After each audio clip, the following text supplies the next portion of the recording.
Hold on, I'm not ready for my close-up. No, not really. Why, hello, recognize me? I am in fact leaving YouTube for the big screen, or at least we're manifesting for any of my nosy Nancys. We're gonna hold off on the hair tips for now.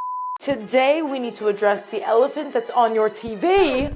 It's me. In case you haven't seen it, I am the face of a commercial.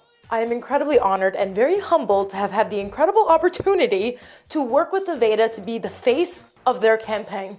And while we do my styling routine, I wanted to take you behind the scenes and chit chat a little bit about what it's like filming a commercial, the process leading up to a big campaign shoot. And I want to give you a little bit more about my background because I do have some experience with the camera, not just from YouTube. And so I wanted to share some advice with you in case you're also interested on being on the big screen. So without further ado, let's get yapping.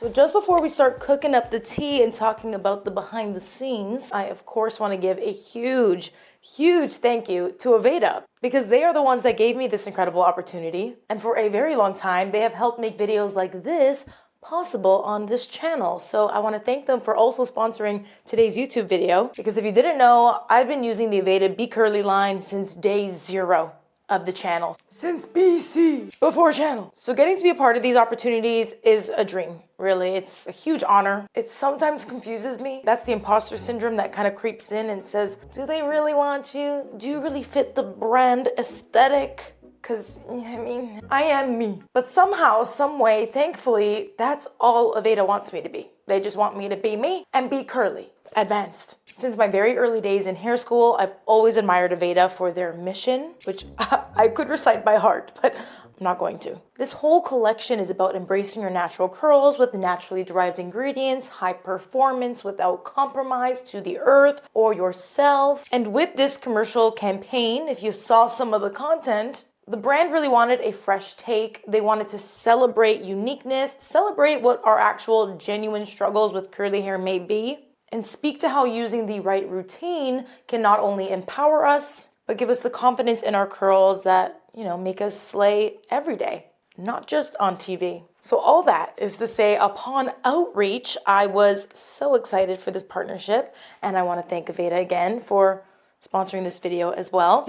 But now let's actually get into what it's like being behind the scenes of a commercial, shall we? And I do realize that up until this point, I have still not applied anything. So should probably start doing that. So how did this all start? Let's first apply our prep product to talk about the prep.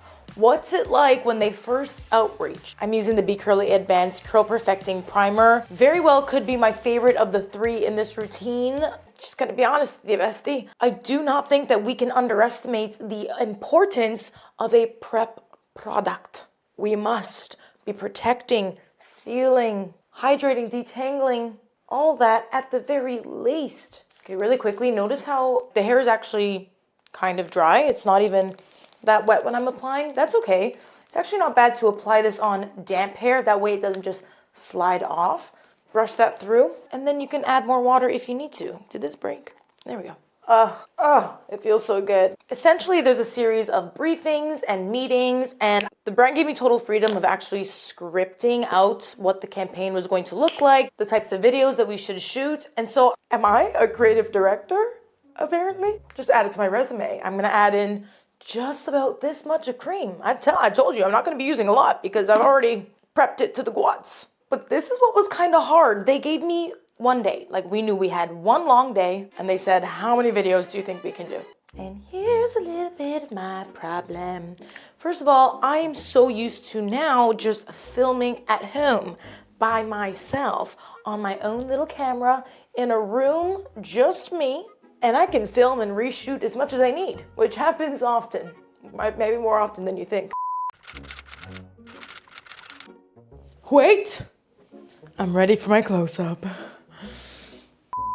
Wait, I'm not ready for my close-up. I know I haunt you, bitch.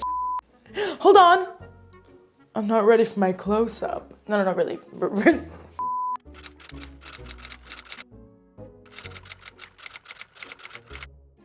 But now I had to consider an entire team.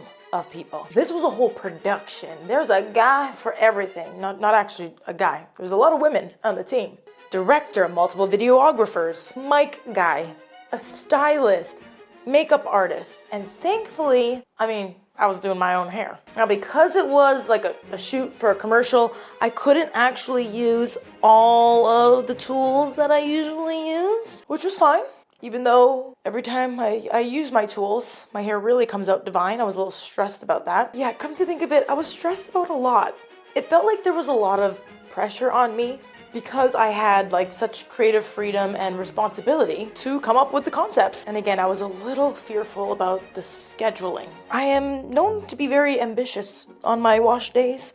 I always think I have way more time than I actually do, that I can get a lot more done than I actually can. I fear I have a habit of being blind to the time. Okay, that is a symptom of my ADHD superpower. But I was sure, as I kept reminding myself, my hair is short. It really doesn't take me that long to do. So the goal was we were gonna get as much done as we could. So now let's fast forward to the actual shoot day. My prayers were answered because my call time was not morning. One thing about me, I need at least 2 to maybe even 3 hours in the morning to just be one with myself, depuff a little bit. I was requested to arrive without any makeup because what the plan was to shoot before images of my hair. Oh, wait, I almost forgot. I was ordered not to wash or style or do anything to my hair for 72 hours before the shoot. So the last time I could wash and condition and I wasn't allowed to leave any products in was 3 days prior. 3 days of naked hair. I don't do that over here. Okay, I always told you, at the bare minimum, a primer. But I dealt with that because the whole point was to go in and we wanted to get some really good before shots of my hair, also with a very au natural makeup look. And here's my thing. Here's one of my problems, my concerns. I tend to have a DIY gene built into me. I don't just like doing my own hair, but also my own makeup if I can. For example, you may remember how I did my own makeup for my sister's wedding. I've just had one too many bad experiences getting my makeup done, and I'd rather just do it myself. I am delusional enough to believe that I have the skills. Don't look too closely, okay? Now, I am happy to say I am self-aware enough to show up as directed. I submit my face in the makeup chair, and my makeup artist did a wonderful job. They used Bobbi Brown makeup on me, which I've never used too much of, but the artist did a fabulous job. I looked pretty flawless. If you've never had your makeup professionally done, especially for this type of setting where there's like heavy lights on you and really HD cameras, you basically become morphed into a doll-like version of yourself. And just like a doll of porcelain, sometimes it cracks. I'm a chronic creaser. It's nothing that I do on purpose, okay? I just tend to have a really expressive face. So my struggle areas tend to be the crow's feet as well as the smile lines. Also, when you're on set under all those lights and you're doing your hair and you're a sweater, I get very, very shiny very quickly. And so there's a makeup artist behind the scenes dabbing me, like, I'm not even kidding, every 5 minutes. An extra layer of powder hitting my face. There's no better feeling than washing your face in the shower after a day like that. And there's also no worse feeling than showing up on set with curly hair and having no one knowing what to do there. This is just an experience I want to speak to that didn't happen on this particular day. Again, I was doing my own hair for this shoot, so I got off scotch-free. But the reality for the majority of people with curly hair, coily hair, wavy hair, tight texture, natural curls in general, okay, we're talking about the umbrella of textured hair, there are still so many stylists that just have no clue what to do there. And so the reality is, whether it's for a model call or it's a commercial shoot, TV, movie, a lot of people with curly hair either end up doing their own hair, which again, it's not the worst thing, but it's also like, there are dedicated team members for this. And if they don't have the experience, they can not only make you look worse than you could, but they could also be damaging your hair. Runway models notably have very damaged hair because there's just extreme heat used on them. And there's just not a lot of thought put into the long-term effects of what you're doing on the hair because it's all about today. Whatever the scenario may be, that is the job for the day. You we're left to suffer the consequences, unfortunately. And so unfortunately, that is still a very real issue in the industry. No matter how long we've been creating free educational content on this channel, there are still people that do not know how to deal with textured hair, or just hair on all clients that may be in their chair. It absolutely feels unfair. It absolutely feels like curly hair is an afterthought, especially tight textured coily hair. People are just completely lost if they've never had their hands in that type of hair. And maybe if you're watching this, you are an aspiring stylist and you would like to gain more experience, you need to get your hands in the hair. You need to offer free model calls, get familiar with coily, curly hair, any hair that you are unfamiliar with. It should absolutely be your goal to be comfortable with whoever sits in your chair. Not just your goal, but it's kind of your job. And if it's not, because there are absolutely specialists in this industry, well then those people need to make sure that they are turning down the jobs that they are not qualified for. Alas, thankfully, we do have resources like YouTube and this really cool creator, Mains by Mell. Hey, if you haven't already subscribed and you're watching this video, you wanna consider? That would be super cool, especially since, I'm almost at 1 million subscribers. And to celebrate my 1 million, I'm planning to have subscribers on the channel for a makeover. Like, it could be you, bestie. You could be sitting in the chair of someone qualified to do your hair, okay? Yeah, I'm not kidding. So if that's not your sign to subscribe, I don't know what to tell you. Speaking of qualifications, a lot of you ask, how am I so equipped to not just come on YouTube, but also be on camera?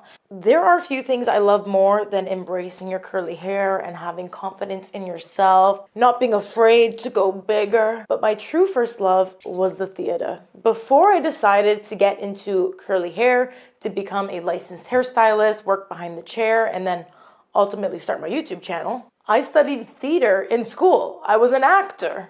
I have experience both on stage and with kind of adapting to the subtleties when it comes to acting on camera, because, well, this is the thing. Camera acting and then acting on stage is a completely different beast. When I was really little, I always had dreams of winning an Oscar and being in movies, but I've grown to become self-aware enough that I am big. I have a lot of presence and am not really subtle in any way, shape, or form. And so my Oscar dream is slowly dwindling, but that Tony, honey, that Tony, I dream that one day that will be for me. The thing is, stage acting, memorizing lines, performing, it's a muscle that I haven't worked in a long time.